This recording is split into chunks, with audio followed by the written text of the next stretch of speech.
오늘로 총선이 딱 열흘 남았습니다. 여야 모두 표심 잡기에 총력을 쏟는 가운데 민주당은 부동산 리스크 차단에 국민의힘은 반전 돌파구 찾기에 골몰하는 모습입니다. 패널 4분 모시고 총선 상황 자세히 짚겠습니다. 네, 이현종 문화일보 논설위원, 최수영 정치평론가, 장윤미 설주환 변호사 함께합니다. 안녕하세요. 안녕하세요. 네, 네, 안녕하세요. 안녕하세요. 네, 주제 바로 보시죠. 오늘은 민주당으로 먼저 가봅니다. 양문석 후보의 대출 의혹이 일파만파 커지는 가운데 양 후보가 어제 입장을 냈습니다. 먼저 편법 대출은 반성하지만 새마을금고에서 제안한 방법이다. 편법인 줄 알면서도 업계의 관행이란 말에 자신의 경계심을 무너뜨렸다. 이렇게 말했는데 어떻게 들으셨습니까? 근데 이거는 그냥 본인의 변명이고요. 변명이다. 통하지는 않습니다. 예. 왜냐하면 아무리 그 편법이라고 하더라도 본인이 일단 행사를 했기 때문에 이것 자체는 이제 여러 가지 불법의 요지가 있는 거 아니겠습니까? 자, 우선 이 문제 같은 경우는 일단 사업자로 11억 원을 이제 딸이 이름으로 받았다는 거 아니겠습니까?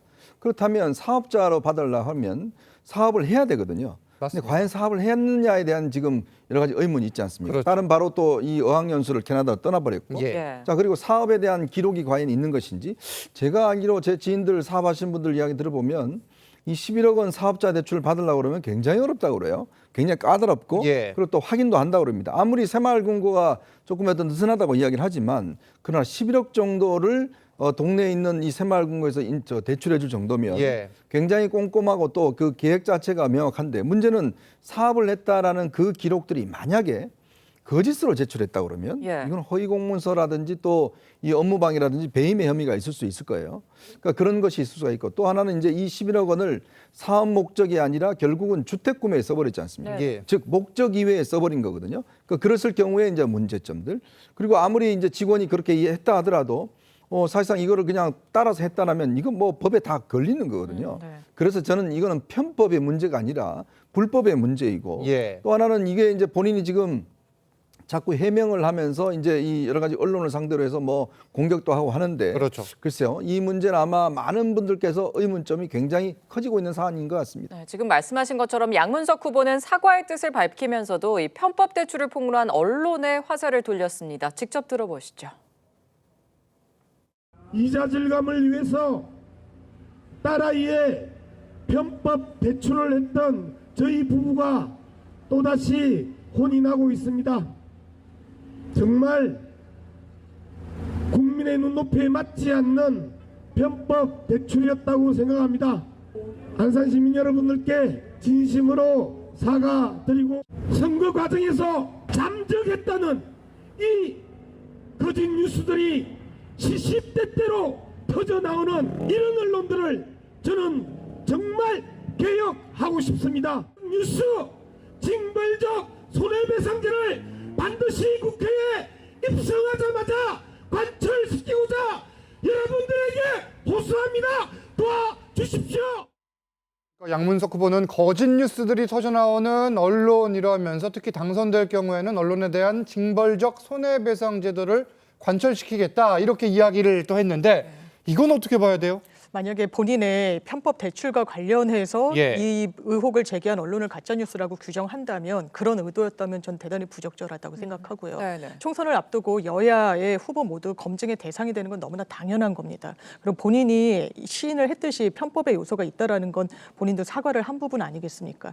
다만 이제 그 부분과 관련해서 본인을 향한 뉴스 자체가 가짜뉴스이기 때문에 그런 언론사에 대해서 징벌적 손해배상 예. 저는 양문석 후보가 그 정도까지 인식을 갖고 있을 거라고 생각하지는 않고요. 뭐 다만 전적 보도를 한 네. 부분에 대해서 특히 꼬집긴 맞습니다. 했어요. 예, 그래서 예. 일단 이분이 살았던 이력이 이제 언론학 박사이기도 하고요. 예, 방통위 상임위원을 거치기도 했고 이제 여러 언론사에서 뭐 기고 등을 통해 가지고 언론관계 활동을 했기 때문에 그렇죠. 본인의 전문성이 그 분야에 있다라고 생각하는 것 같고 이 징벌적 손해배상 제도는 양문석 이 후보의 어떤 비위와 무관하게 네네. 이제 과거에도 한번 입법 논의가 됐었던 거 아닙니까? 그렇죠. 언론사의 매출에 따라서 실질적인 손해배상 왜냐하면 대한민국의 이런 그런 명예훼손의 손해배상 금액이 대단히 좀 미비합니다. 실제로 손해는 다 이미 확산되고 SNS 등을 통해서 유포가 예. 됐더라도 그걸 다 헤아리지 않는다는 지적이 있는 것도 사실이거든요.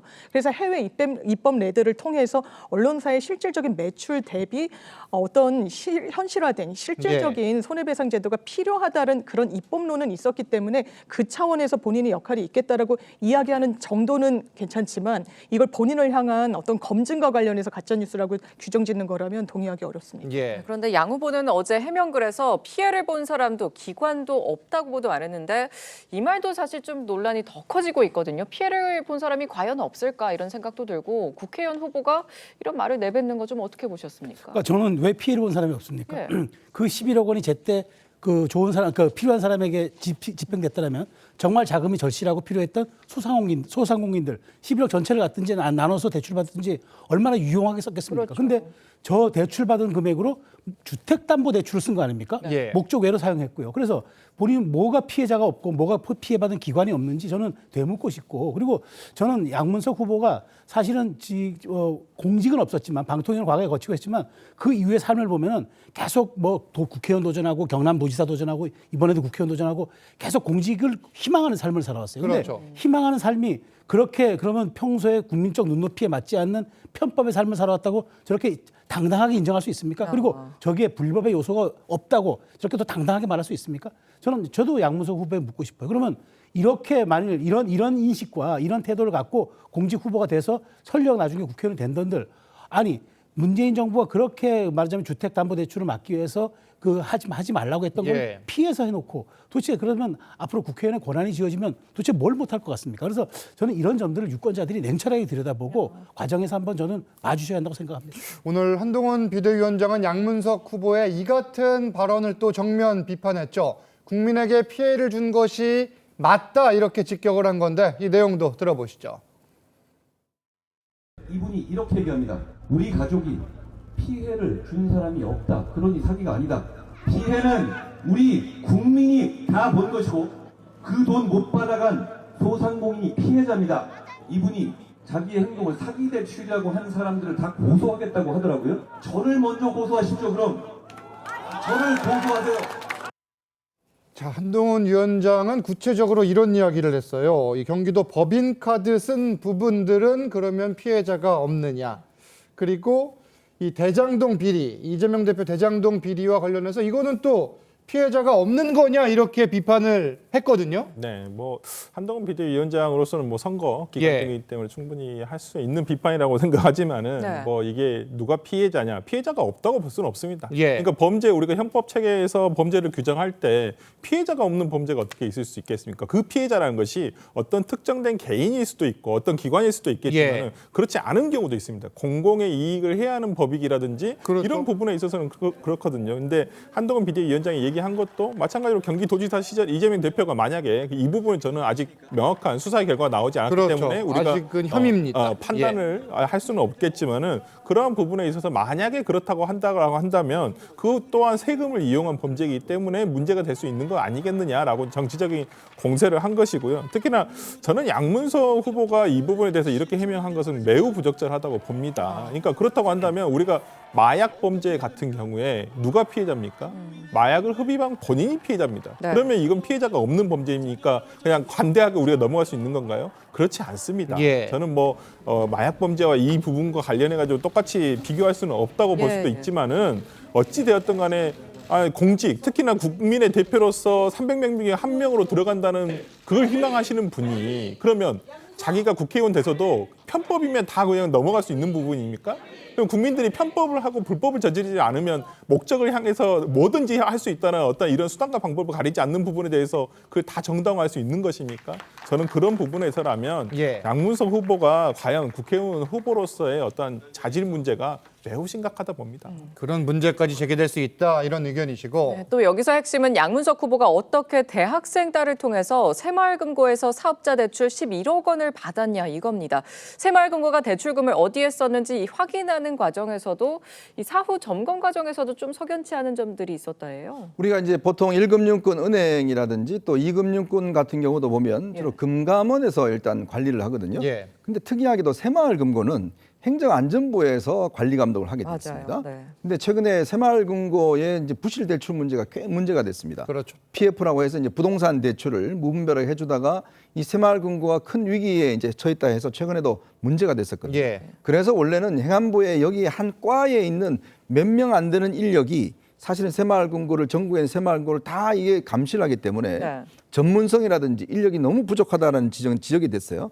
그래서 이제 방만한 어떤 경영이나 이런 문제가 지적이 됐었는데 물론 그 문제를 차치하더라도 예. 실제로 이제 사업자 대출을 우리가 하려면 꽤 많은 서류가 필요합니다. 자, 일정 사업 계획이 있어야 되고요. 그 사업에 따른 매출의 어떤 가능성이 있어야 되고 또 이게 어느 정도 시점에 가서는 매출을 확인하는 게 돼 있습니다. 예. 그래야지만 이게 입출금이나 이런 게 또 자유로울 수가 있거든요. 예. 요즘은요, 은행 가면 사업자 대출하면 3개월 동안은 하루 이 입출금 양을 100만 원 이상 해주질 않아요. 왜냐하면 이 회사가 과연 진짜 그냥 이 만든 페이퍼 컴퍼니인지 진짜 실질적으로 매출이 있는 회사인지 예. 이걸 확인하는 기관을 따로 두거든요. 그래서 그게 일정 정도 지나가면 그때부터 정상적인 거래를 합니다. 그건 왜냐하면 이게 요즘 페이퍼 컴퍼니가 워낙 많기 때문에 그런 부분에서 관리를 하는데 그렇다면 대학생인 딸이 만약에 사업을 한다고 했을 때 예. 어떤 서류를 냈는지 한번 확인을 좀 해봐야 될 것 같아요. 아. 그리고 그것에 대한 매출이 어느 정도 나왔는지 사업 규모가 어떻게 됐는지 예. 그러면 아무나 요즘 그러면 대학생들이 새마을금고 가서 사업자 등록증하고 11억 주세요 하면 다 내줄까요?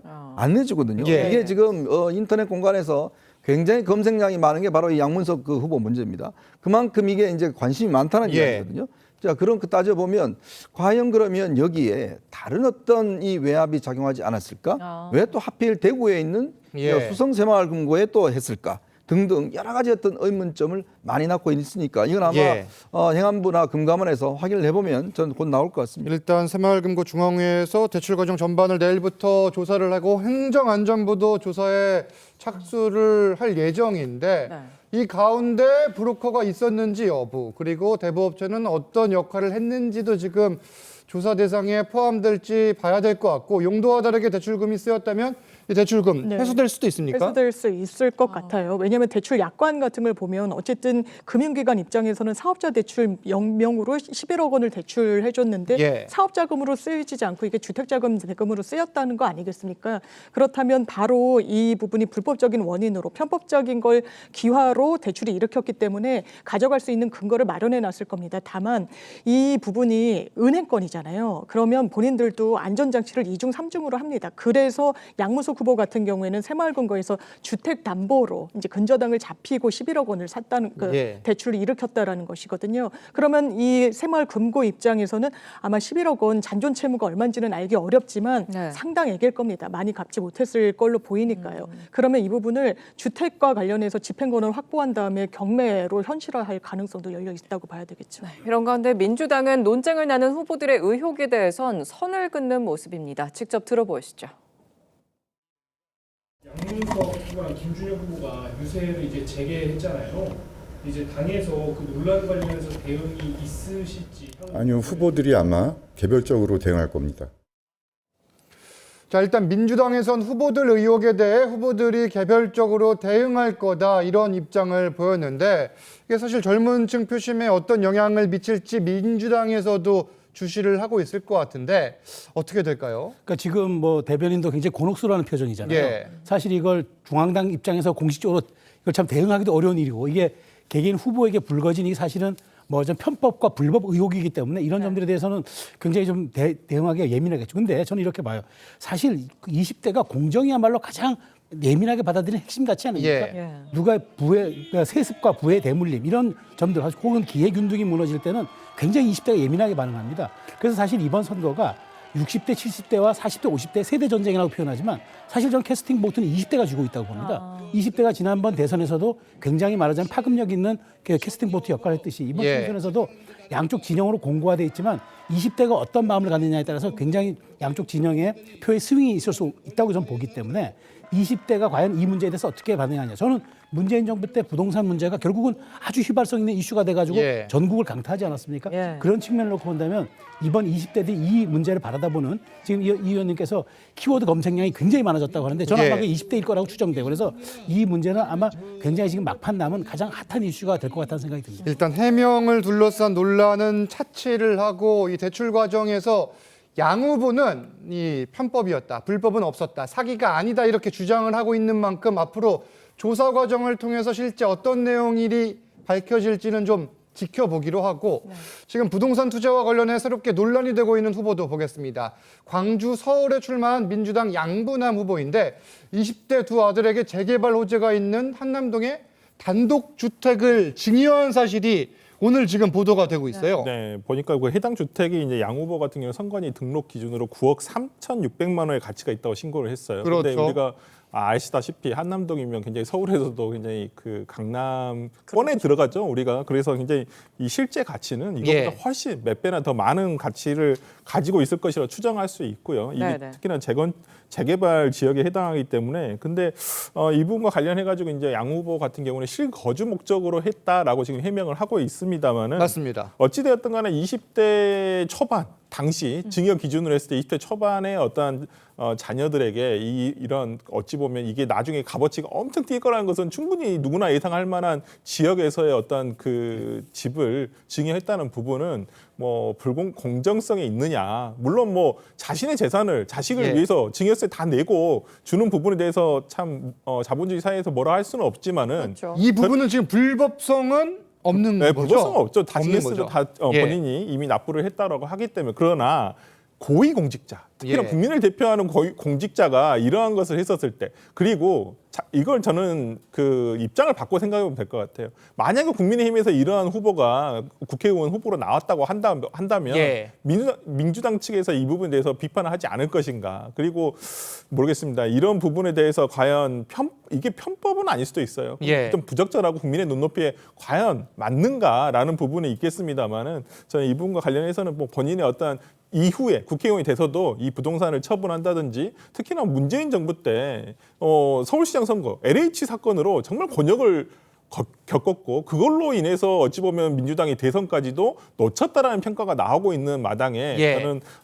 향후에 민주당이 이 총선 이후에 이러한 부동산과 관련한 소속 의원들의 어떤 그 입장을 좀 다시 한번 정리할 필요가 있지 않나라는 생각을 해봅니다. 지금 말씀하신 것처럼 양 후보는 일단 적법한 절차를 따랐다 이렇게 해명을 하고 있는데 또 고위공직자라고 언급을 해주셨거든요. 이 재개발 호재를 좀 의식해서 아들에게 이거를 좀 증여를 한 거 아니냐 이런 의혹이 사실 계속 나오는 것 같아요. 그렇죠. 이게 한남 3구역 같으면 이제 한남 이 터널을 지나가시면 정말 서울에서 마지막 남은 대규모의 이제 개발 단지입니다. 예. 그러니까 이제 남산이 있는 거기 때문에 그렇죠. 거기에 보면 이제 다가구 주택들이 꽤 많이 있거든요. 네. 거기는 뭐 정말 치열합니다. 건설사도 그거 수주하기 위해서 치열하고 정말 여기는 그 최고의 투자 가치가 있다 이야기를 하거든요. 그러니까 그만큼 여기가 아주 핫한 플레이스인데 네. 이 재개발 플레이스인데 여기를 이미 양부남 후보가 이제 오래전부터 투자를 했다가 결국 본인이 이제 광주지검 내려가면서 아들들한테 2019년도에 두 아들한테 이제 했다는 거 아니겠습니까? 네. 그러니까 물론 뭐 재개발, 재건축을 이제 예상을 하고 하는 것 같아요. 근데 참 보면 옛날에는 이런 일들이 주로 이 보수당 계열에서 많이 일어났거든요. 국민의힘 계열에서 많이 일어났는데 이번에 보면 일단 고위검사가 사실 민주당이 더 많습니다. 양부남도 고검장 출신이고 예. 박균택 지금 후보도 고검장 출신이잖아요. 고위검사들이 굉장히 많아요. 네. 자, 그리고 보면 부동산 관련된 문제도 보면 지금 민주당에서 꽤 많이 일어나고 있지 않습니까? 다들 알짜게 투자하고. 근데 예. 생각해 보십시오. 문재인 정부 때 정말 그 부동산에 대한 이게 투자 이런 것들을 억제하기 위해서 그때 정부가 얼마나 이야기를 많이 했습니까? 15억 이상은 대출도 안 해줬습니다. 네. 그리고 제발 좀 자기가 사는 지역에 살아라. 절대 예. 뭐 하지 마라. 그리고 또 누굽니까? 당시에 이제 그 정책이 청와대 정책실장 같은 경우는 아니 다 강남에서 할 필요 없어요. 라고 했다가 또 굉장히 또 문매를 맞았지 않습니까? 예. 그러니까 그런 기득권 의식. 예. 즉 우리는 그냥 아들한테 30억짜리 그냥 톡톡 넘겨줘도 되고 재개발 지역에 미리 가서 저 은행 가서 빌려서 해도 되고 당신들은 하지 마세요. 라는 것과 저는 똑같다고 보거든요. 그러면서 과연 중산층과 서민을 위한 정당이라고 이야기할 수 있나요? 예. 그러니까 자기들이 모순이잖아요. 항상 말만 하면 공정과 민주화 뭐 이런 것들 이야기를 하는데 알고 봤더니 자기들은 다 알짜배기에 투자해놓고 아들들한테 다 정리해놓고 또 은행에 가서는 이렇게 또 이 대출을 받고 예. 이런 행태를 벌인다는 건 그러니까 정말 내로남불의 저는 그 상황들을 보여주고 있는 게 아닌가 싶습니다. 이 위원님의 지금 개인 의견이시고 강하게 비판을 해주셨는데 이게 지금 후보자 등록 이후에 뭐 공교로운 건지 어떤지는 모르겠습니다. 민주당 후보 측의 부동산과 관련된 이슈 논란들이 계속해서 나오는 거고 앞으로 국민의힘 후보가 또 이런 이슈의 중심에 설지는 지켜봐야 되는 건데 민주당 입장도 좀 들어봐야 될 것 같아요. 반론 부탁드릴게요. 네, 일단 민주당에서는 1가구 예. 2주택이라고 하면 이 부분이 투기성이 어느 정도 전제되어 있다고 하기 때문에 그 취득 경위와 어떤 연유로 이제 취득하게 됐는지를 소명하게 하는 제도가 일단 예. 있다는 말씀드리고요. 국민의힘에도 장진영 후보 양평당 투기 의혹이 있는지 제대로 해명하고 있는지 의문입니다. 이에 충돌과 관련해서 박덕흠 후보 계속해서 문제가 된 그건 공직을 이용했다라고 하는 부분이 있기 때문에 문제가 있고요. 그렇습니다. 재산이 많다는 게 자본주의 사회에서 문제가 될 수는 없겠죠. 그런데 이수정 후보 관련해서 어떻게 했습니까? 한동훈 위원장이 이수정 같은 분은 이렇게 잘 먹고 잘 산다. 이런 일을 하지 않아도 잘 먹고 잘 산다라고 이야기했습니다. 청년층이 분노하고 있습니다. 수혜하는 거냐 시혜 의식이냐 이게 웬 선민 의식이냐고 이야기하고 있습니다. 이런 그릇된 의식을 갖고 있으면 정치하시면 안 되겠죠. 그래서 재산 내역을 따져봤더니 85억 있었습니다. 본인도 상속받고 했다는 거 아니겠습니까? 증여세 내고 상속세 내면 문제 없지만 그게 국민 눈높이에 맞지 않아서 지금 민주당의 여러 후보들도 문제되는 거 아니겠습니까? 예. 국민의 후보 역시 계속해서 문제가 되고 있는 부분은 국민들께서 정확히 헤아려 주실 거라고 생각합니다. 국민의 후보들에게도 동일한 잣대를 적용해야 된다. 이런 반박이고 저희는 다음 주제로 가보겠습니다. 선거가 10일 남은 가운데 국민의힘은 반전의 돌파구를 찾기 위해 안간힘을 쓰고 있습니다. 주말 수도권을 돌고 있는 한동훈 위원장은 거친 발언으로 민주당을 공격하고 있는데 어제 발언 직접 들어보시죠. 저는 정치 먹같이 하는 사람들 경멸합니다. 심지어 초등학생을 성관계의 대상으로 얘기하고 위안부 할머니들을 그 대상으로 비유로 들었습니다. 여러분, 이런 쓰레기 같은 말이 우리 사회가 용인할 수 있는 수준의 말입니까? 용인할 수 있습니까? 대한민국을 위해서 김준혁과 이재명 대표가 여성을 대상으로 한 쓰레기 같은 말들을 들어봐 주십시오. 김준혁과 이재명의 쓰레기 같은 말들, 그게 바로 그 사람들이 권력을 잡았을 때 여러분의 위에 군림하면서 머릿속에 넣고 정치로 구현할 철학인 겁니다. 자, 발언의 강도가 점점 강해지는 것 같습니다. 앞서는 민주당을 향해서 정치를 뭐같이 하는 사람들이라 비판을 했고 어제는 쓰레기 같은 이란 표현까지 나왔습니다. 어떻게 보세요? 그러니까 점점 더 절박해지고 있는 건 분명해 보입니다. 예. 그리고 아무리 이제 우리가 또 이게 현장 유세를 가다 보면은 열광이 있는 곳에도 과열이 있거든요. 그러니까 네. 그런 어떤 현장 분위기도 일정 부분 좀 감안되는 것 같은데 저는 이렇게 봅니다. 지금 민주당이 정권 심판론을 구도를 강하게 끌어오고 있잖아요. 그렇죠. 그리고 이른바 뭐 조국 혁신당 대표까지도 더 강하게 지금 정권 심판론을 얘기하는데 예. 그래서 민주당의 이재명 대표는 이렇게 얘기합니다. 나를 정권 심판의 도구로 써달라 얘기하는데 한동훈 위원장 그 얘기를 하고 싶은 거예요. 예. 그러면 정권 심판을 하는 그 회초리가 과연 깨끗한 회초리냐? 이 회초리를 국민이 들고 과연 우리를 때릴 만한 그런 자격이 있는 회초리냐? 이걸 한번 봐달라고 얘기를 하는 것 같아요. 그런 과정에서 2조 심판 얘기도 그렇게 하지 않습니까? 그런 측면에서 놓고 보면은 한동훈 위원장의 말하자면 수위가 점점 올라가는 거는 그런 어떤 지금 정권 심판론 구도를 무언가 야당 심판론 혹은 거야 심판론으로 뭔가 희석시키거나 조금 제어해야 되겠다 그런 생각에 강하게 꺼내드는데 아마 저 얘기는 민주당이 조금 더 반응할수록 저는 한동훈 위원장의 저 수위 높은 발언도 예. 조금 올라갈 것으로 보는데 더 올라갈 수 있다. 다만 저는 예. 이제 이렇게 봅니다. 지금 점점점 중도층이 줄고 있는 상황에서 그나마 마지막에 스윙하는 중도층을 끌어올려면은 그 한동훈 위원장은 한동훈 위원장다운 예. 정제되고 품격 있는 발언을 통해서 강하게 공격하는 것 이것도 한번 고민해볼 지점이라고 생각합니다. 네. 일단 민주당에선 한동훈 위원장의 발언을 맹비난하고 나섰는데요. 이어서 들어보시죠. 쓰레기란 말 그렇게 입에서 함부로 꺼내는 것 아닙니다. 한동훈 위원장 입이 쓰레기통이 되는 걸 모르십니까? 야당에 대한 막말로 여당의 부적절한 후보들에 대한 논란을 가리려는 얕은 의도도 알겠습니다. 그러나 이성을 잃지는 않았으면 좋겠습니다.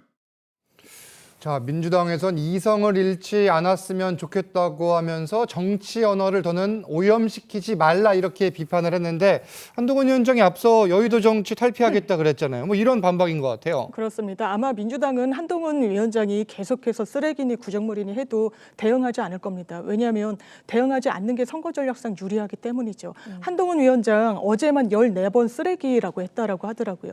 그러면 중도층이 뭐라고 생각할 거예요? 아, 국민의힘이 과반 의석수를 이상을 확보하게 되면은 폭주하겠구나.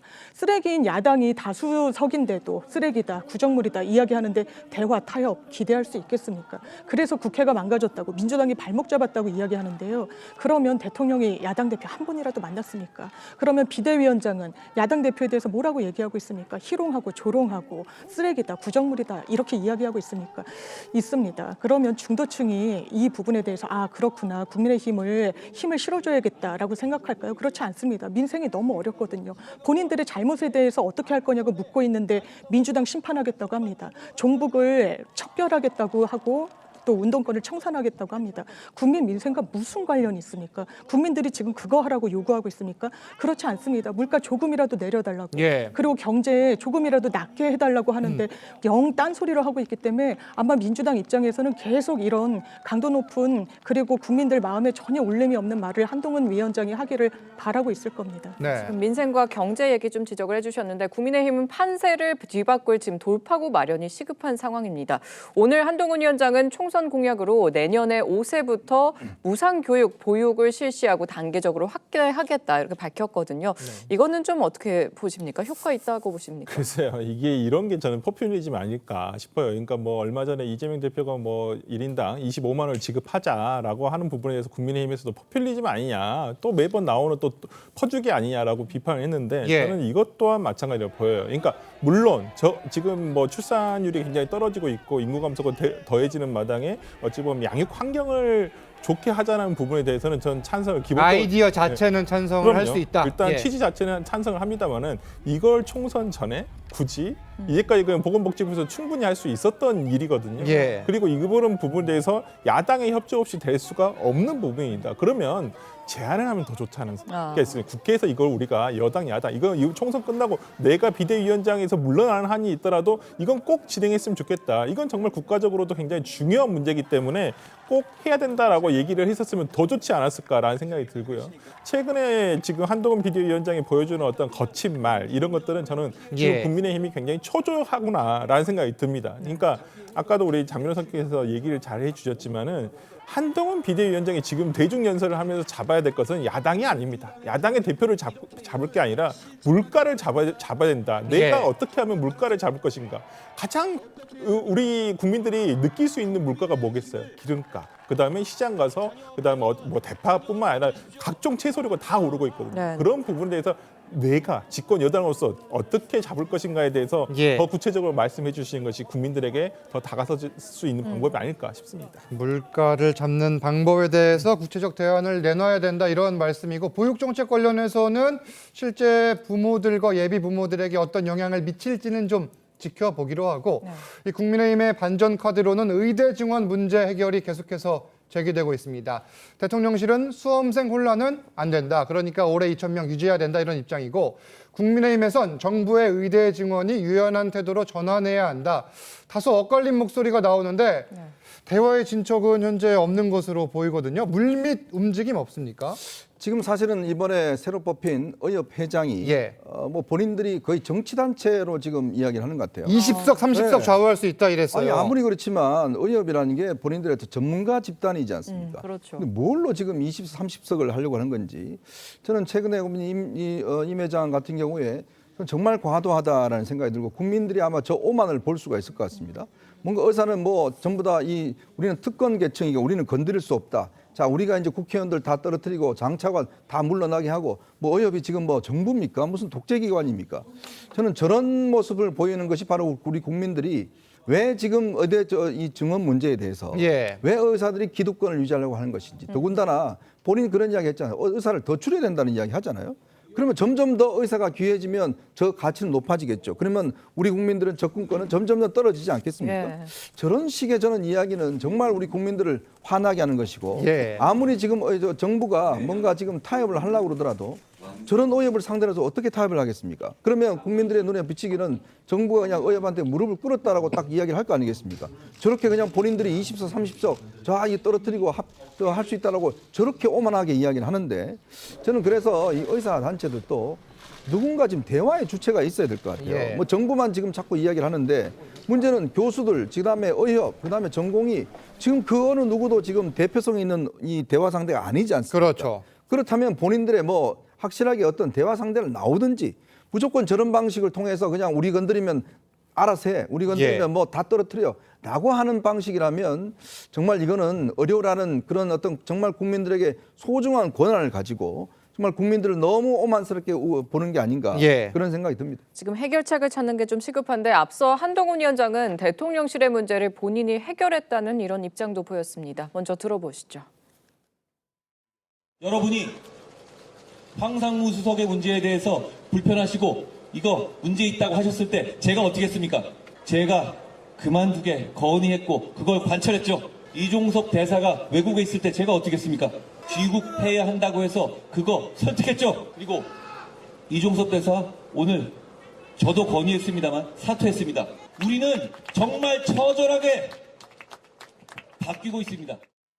자, 이종섭 대사가 호주에서 돌아오는 과정 그리고 사퇴하는 과정에 본인의 목소리가 나왔다 이 부분을 강조를 한 건데 그러면 의대 정원 문제를 놓고도 혹시 한 위원장이 선거가 10일 남았잖아요. 대통령실과 다른 목소리를 낼 가능성 여부 어떻게 보세요? 그렇습니다. 지금 뭐 이 의원께서는 지금 의협의 어떤 그런 문제를 신랄하게 지적해 주셨지만 그럼에도 불구하고 이 문제를 이렇게 방치 상태로 끌고 가는 한 과거의 의협 문제가 정부의 어떤 원칙과 대응이라는 측면에서는 호평을 받았지만 너무 장기화가 되니까 이게 국민의 피로도와 함께 그다음에 자꾸 불확실성이 이제 증가가 되다 보니까 그 여러 가지 문제들이 나오는 게 사실이거든요. 그래서 저는 어쨌든 결국 정치라는 것이 불확실성을 제거하고 국민들이 미래를 예측할 수 있는 가시거리를 확보해 주는 게 바로 정치의 본령 아니겠습니까? 그런 측면에서 2,000명이 물론 지금 대통령실에서는 양보 없다고는 하지만 이게 과연 불가역적 숫자냐 이런 측면에서 저는 한동훈 위원장이 대통령께 다시 한번 건의한다면은 의협이 돼야 창구가 안 된다면은 조만간 출범할 대통령 직속의 의료개혁 그 특별위원회를 조기에 출범시켜서 여기에 모든 권한을 두고 처음서부터 다시 한번 논의해보자라고 할 수 있는 방향성도 전 있다고 생각해서 어쨌든 한동훈 위원장이 그나마 그 총선의 판세 물론 이걸 당리당략 차원에서 볼 것은 아닙니다만은 그럼에도 불구하고 국민들에게 가장 소구할 수 있는 그런 정책 중에 하나이기 때문에 이 문제가 저는 열흘 안에 뭔가 돌파구를 찾는 방안도 검토될 수 있을 거라고 생각합니다. 유승민 전 의원은 사전투표 전에 이 문제가 어떻게든 해결이 돼야 한다. 이런 입장을 밝힌 바가 있고요. 두 분 다 또 물가랑 민생 이 얘기를 지적해 주셨잖아요. 그러면 이 문제에서 의대 증원 문제에서 국민의힘이 어떤 해결책을 찾을 경우 그럼 총선에 좀 반전 카드가 될 수 있을까요? 당연히 될 것 같습니다. 당연히 될 것 같다. 왜냐하면 국민들이 불안해하고 있거든요. 처음에는 많은 분들이 박수 쳤습니다. 아, 그렇지. 내 주변에 의사수 부족하지. 병원에 응급실에 제때 가지 못해가지고 돌아가시는 분들 뉴스로 쉽게 접했었으니까요. 그런데 대책이 없었던 것처럼 보이는 거예요. 그리고 2,000명이 숫자가 정말 과학적인 수치인가? 국민의힘 내부에서도 문제 제기가 계속 나오고 있잖아요. 국민들이 환자 가족분들이 생명권을 담보로 볼모 잡혀가지고 왜 정부가 대안을 제대로 못 냈는지 거기에 만약에 한동훈 비대위원장이 뭔가 의견을 관철한다. 그래서 의대 정원수가 조율이 된다라고 하면 저는 국정 운영과 관련해서 뭔가 물꼬가 트이는구나 국민들이 생각하실 것 같은데 과연 쉬울까라는 의문이 있습니다. 한동훈 비대위원장이 황상무 수석건도 이종섭 전 수석건도 전 장관건도 내가 문제 해결했습니다 했지만요. 그건 다 해결된 뒤에 이야기를 한 거예요. 중간 과정에서 역할 제대로 했다고 느끼는 국민은 안 계실 겁니다. 그리고 대통령실의 입장이 꿈쩍하지 않고 있죠. 실제로 2,000명 정원 대학별로 다 배분 끝났습니다. 지금 회사원들이 직장 그만두고 나 의대 공부 다시 해보겠다. N수생, 반수생들 속출하고 있다. 이런 기사가 나오고 있어요. 그분들 어떻게 되돌릴 겁니까? 이미 실기한 측면이 있기 때문에 저는 한동훈 비대위원장에게 열린 그 공간 자체가 굉장히 협소한 게 또 이 부분의 문제인 것 같습니다. 어떻게 돌파구를 찾을지 지켜보기로 하고 민주당 이재명 대표 일정도 좀 보겠습니다. 오늘 인천 계양을 자신의 지역구죠. 이곳에서 집중 유세를 펼치고 있고 어제는 국민의힘에 속지 말라고도 강조를 했는데 이 내용 들어보시죠. 속으면 안 됩니다. 진짜 위기는 그들이 아니라 바로 민주개혁 진영입니다. 만약에 과반을 잃게 될 경우 이 나라는 다시 회복 불가능한 길로 나락으로 떨어질 겁니다. 그들의 읍소 작전에 속지 마십시오. 절박한 심정으로 절실하게 국민 여러분께 이 자리에 계신 여러분께 호소드립니다. 한 표가 중요합니다. 국민의힘의 읍소 작전에 속지 말라 이렇게 강조를 하고 있고 어제는 하루에만 10개 지역구를 찾으며 한강을 건너기를 반복을 했고 오늘은 인천 계양 을에만 있습니다. 부활절 미사에서는 원희룡 후보와 만나서 악수도 나눴는데 오늘은 인천에만 있는 배경이 있을 것 같아요. 왜냐하면 주중에는 대부분 다른 지역구의 아마 후보들을 지원 유세하러 지금 그렇습니다. 다니고 있거든요. 근데 지금 원희룡 후보 같은 경우는 아예 나오질 않고 있습니다. 그러니까 한마디로 성을 공성전 형태가 되고 있어요. 공동선대위원장임에도 불구하고 자기 지역에만 있어요. 원희룡 그러니까 후보는. 이게 지금 국민의힘의 참 어찌 보면 아이러니한 상황이 돼버렸는데 네. 왜 그러냐면 예. 공동선대위원장으로 수도권에 출마하는 어떤 원희룡, 나경원 이런 뭐 안철수 이런 위원장들을 저 공동선대위원장으로 출마했습니다. 지금 해당 지역구에서도 본인들이 지금 선거가 자체가 힘든 상황에서 나오기가 힘듭니다. 근데 이제 그 와중에 지금 최근에 민주당의 이재명 대표 같은 경우는 어느 정도 판세가 유리하다는 판세적인 생각을 가지고 지금 타 지역구에 어쨌든 지원 유세를 가고 있는데 저는 그런 면에서 하면 주말이라도 어찌 보면 본인의 지역구를 예. 좀 공성을 해야 돼요. 왜 그러냐면 수성을 해야 됩니다. 그리고 지금 원희룡 후보가 어떤 여론조사에 따라서는 뭐 엇비슷하게 나오고 있고 오차범위 내로 들어간 것들도 있기 때문에 만약에 이재명 대표가 뭐 그럴 일은 저는 좀 확률이 굉장히 낮다고 보지만은 해당 개항을해서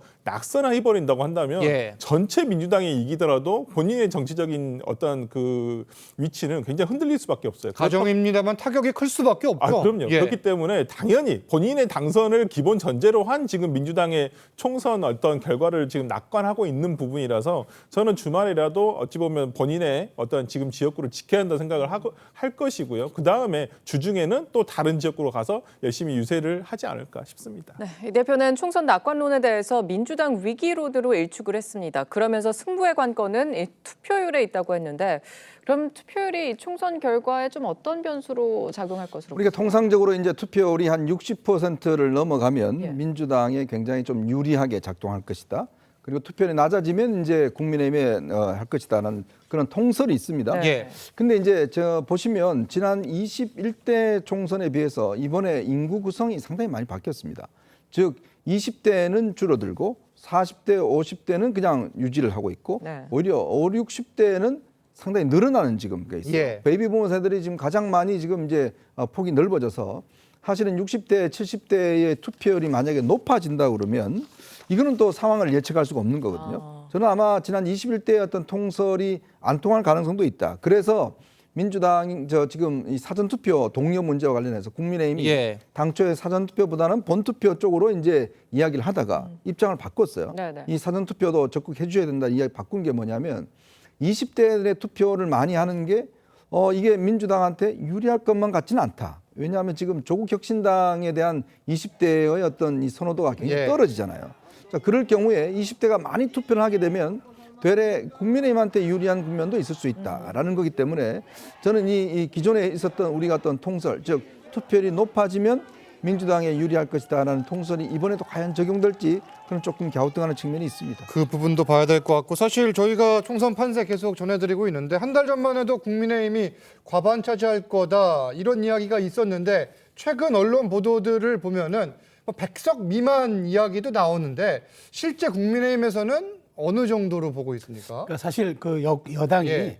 보수 정당이 원래 과반을 득표하는 공식이 있습니다. 그게 뭐냐면은 그 TK, PK 강원을 합하면 73석입니다. 예. 여기서 선전을 하고 28석 있는 충청에서 어느 정도 과반을 한 다음에 수도권 122석인데 여기서 3분의 1만 하면 과반이 넘습니다. 예. 그게 이제 전통적 승리 공식인데 그게 사실은 2월까지는 어느 정도 됐었죠. 왜냐하면 수도권에서 국민의힘이 약진하고 있다가 굉장히 그 지표로서 나타났던 측면이 있는데 지금이 가장 어려운 지역이 수도권이 돼버렸어요. 예. 그러다 보니까 그 와중에 또 낙동강 벨트도 어렵다고 하니까 저는 이런 이제 전망들이 나오는데 저는 그렇지만 우리 국민들이 항상 보면은 균형 잡힌 전략 투표를 해줬습니다. 그렇기 때문에 제가 여기서 변수를 하나 뭐가 보냐면은 우리가 이제 다음 주 수요일부터 이제 여론조사 공표 금지 기간이 됩니다. 그렇죠. 그 전에 월, 화, 수에 얼마큼 사실 국민의힘이 반전할 수 있는 그런 스윙 카드와 혹은 그런 여론의 좀 출렁거림을 가져올 수 있는 그 민생 관련 카드 꺼내놓느냐. 예. 이 지점에 따라서 저는 눈에 보이지는 않지만 그 여론의 흐름이 마지막까지는 견제와 균형으로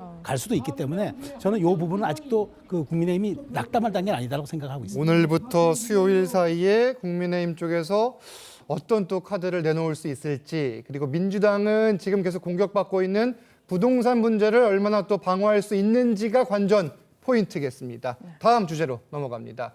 이번엔 제3지대로 가봅니다. 조국 혁신당의 조국 대표 어제 광주와 여수 군산 등 호남권을 찾아 표밭을 다졌는데 한동훈 위원장과의 공방이 점점 뜨거워지고 있습니다. 내용 들어보시죠.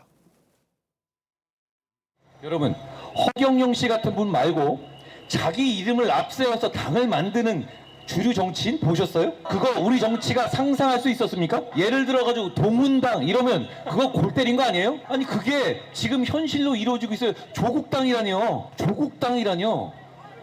아니 그게 지금 진담으로 할 수 있는 얘기입니까? 한동훈 특검법이 3가지 종류의 내용도 들어있습니다. 개원을 하게 되면 한동훈 특검법을 민주당과 협의해서 발의를 할 건데 본인 수사를 대비해서 빨리 변호인과 변호인 취임하시고 상담하시길 바랍니다. 자, 일단 조국 대표 이 한동훈 특검법을 총선 이후 최대한 빨리 발의하겠다. 이 한 위원장을 향해 본인 수사에 대비하라 이렇게 이야기를 했는데 어떻게 들으셨습니까? 결국 이제 조국 대표의 복수전 뭐 이런 이제 개념으로 이야기를 한 것 같아요. 예. 내가 당한 만큼 당신한테도 해줄 거야. 라는 이제 원래 이 당이 창당될 때부터 사실은 뚜렷한 목표가 있었지 않습니까? 결국은 이제 윤석열 대통령과 한동훈 위원장을 겨냥한 나를 수사한 사람들로부터 내가 해주겠다. 근데 이제 문제는 이 조국당에 뛰게 된 것은 아마 이제 그 반윤석열 정서 거기에 이제 편승하면서 특히 이제 이번에 민주당이 더불어민주연합을 만들었는데 거기가 주로 진보당에 그냥 어떤 면에서 보면 진출의 통로가 돼버렸어요. 자, 그러다 보니 전통적인 민주당 지지자들이 이건 아니다 지금. 왜 우리가 진보당을 갖다가 진출시켜주지? 라는 반감들이 실제로 조국 혁신당으로 몰려갔던 측면들, 또 조국 대표가 이제 여러 가지 사법 수사를 받으면서 어떤 뭐 측은함 뭐 이런 것들이 이제 겹쳐지면서 굉장히 뜨고 있는 거라고 생각이 들어요. 자, 그렇지만 결국은 이 정당이라는 게 국민들이 이제 마지막에 판단을 하실 겁니다. 결국은 이 조국 정당이 앞으로 어떤 것을 할 것인지, 과연 국민들의 어떤 삶을 향상시켜주는 데 기여할 것인지, 아니면 개인적 복수와 개인적인 정치적인 어떤 야망을 위해서 작동할 것인지, 거기에 내가 표를 줄 것인지, 이제 그런 판단들은 지금 내리고 있는 시점이라고 보는 것이거든요. 그렇기 때문에 지금 이제 민주당, 국민의힘에서도 이제 처음에는 이재명 대표만을 타겟으로 하다가 지금 2조 심판 특별위원회를 이제 발족시키면서 묶었습니다. 조국 대표에 대한 이제 공세도 이제 강화시키겠다. 그렇죠. 특히 이제 최근에 박은정 1번 후보의 남편이 이종근 변호사의 지금 수임 문제, 이게 지금 굉장히 커지고 있지 않습니까? 그런 모순적인 상황들을 좀 홍보를 하면서 결국 조국당이 어떤 이런 상승세를 좀 꺾어보겠다라는 전략인 것 같습니다. 네, 오늘 조국 대표는 고 김영삼 전 대통령의 생가를 방문해서 군사 독재에 맞서 싸우셨던 용기를 가슴에 새기겠다 이런 말을 했어요. 군사 독재와 지금 현 정권을 비교하는 걸까요? 뭘까요? 모르겠습니다. 이제 조국 대표가 뭐 정치권에 들어오기 전부터도 뭐 검사 독재라고도 하고 뭐 검찰 정부라고도 뭐 굉장히 강도 높게 비판을 해왔던 것은 사실이기 때문에 뭐 이 부분에 대해서 본인의 어떤 개인적인 느낌, 어떤 지금 본인의 어떤 피해자로서의 어떤 서사를 아마 강조하는 저는 부분이라고 보고, 어찌 보면 지금의 조국 혁신당으로서는 비례대표만을 나온 정당이기 때문에 지금 유세를 할 수가 없어요. 선거 운동 자체가 불가합니다. 그렇다고 한다면 더 강한 메시지, 어찌 보면 지금까지 본인들의 선명성을 드러내는 어떤 기조를 계속적으로 아니면 그것보다 더 강하게 가져가는 차원에서 아마 저는 오늘 이런 지금 전국 일정을 지금 그런 위주로 짜고 있거든요. 그리고 저는 총선 이후에 어찌 보면 본인의 대권 행보를 위한 포석이라고도 보여요. 대권 행보까지 염두에 두고 왜 있다. 그러냐면 지금 호남에서의 지지율이 굉장히 높습니다. 그렇다고 한다면 지금 PK, 본인의 고향이고 본인의 지금 조국 혁신당이 선거일 제일 처음 일정이 부산이었어요. 그렇다고 한다면 영호남을 묶을 수 있는, 거기서 어찌 보면 지금의 민주진영을 대표할 수 있는 본인 어떤 위치로서의 어떤 이번 총선을 저는 지금 하고 있다고 보여요. 그렇다고 한다면 지금 이런 거에서 자신의 어떤 대권 후보로서의 어떤 입지를 다져가는 이번 총선 기간이 아닌가라는 생각이 들 정도로. 갑자기 궁금한 게 지금 2심에서 징역 2년 선고받고 실형입니다. 법정 구속은 면했는데 이게 뭐 가정입니다만 대법원에서 이대로 확정 판결이 나면은 대권 도전이 가능합니까? 어떻습니까? 당연히 지금 현재로서는 이대로 항소심 그 자체대로 간다고 한다면 대권 후보는 불가능하죠.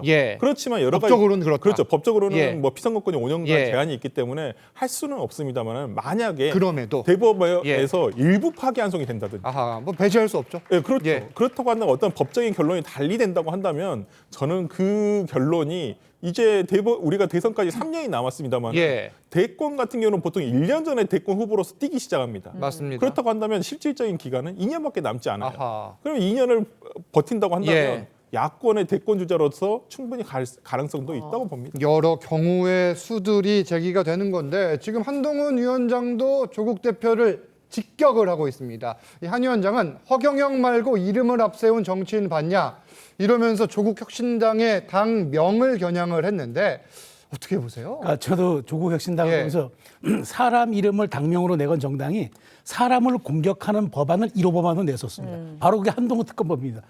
특이하죠? 사람 이름을 내건 정당이 사람을 공격하는 1호 공약으로 특검법을 냈어요. 그래서 네. 굉장히 이건 이례적인 일이고 사실은 이게 선진 정치에서는 볼 수 없는 일이죠. 왜냐하면 선진 정치라는 게 제도와 시스템으로 모든 정당들이 운영되지 한 사람의 무슨 팬덤에 따라서 그 좌지우지한다면 예. 그건 사당이지 공당이라고 할 수가 없지 않습니까? 한동훈 위원장이 그걸 이제 직격한 것 같아요. 그러면서 과연 그 이재명 대표의 지금 방탄 민주당과 조국 대표가 지금 사실 자기의 범죄 혐의를 시인하지도 않고 저렇게 방어하려는 저런 모습이 과연 우리가 21세기 선진 정치에서 예. 대한민국 정치가 보여줄 품격이냐 이 질문을 하고 있는 것 같아요. 근데 이 질문은 상당 부분 지금 조국 혁신당이 보여주는 여러 비례 후보들의 또 논란과 관련해서 실제 국민들에게 저는 눈높이에 맞지 않을 수도 있어서 이런 캠페인이 어느 정도 먹힌다면은 저는 조국 혁신당의 상승세가 이대로 계속 간다고는 좀 볼 수 없기 때문에 이 점을 아마 한동훈 위원장은 좀 집중적으로 앞으로도 부각시킬 가능성이 있어 보입니다. 예. 이런 가운데 한동훈 위원장은 자기 가족 범죄를 방어하기 위해 권력을 잡은 사람들이 모든 것을 해도 되는 나라다, 뭐 후진국이다 이런 비판까지 했는데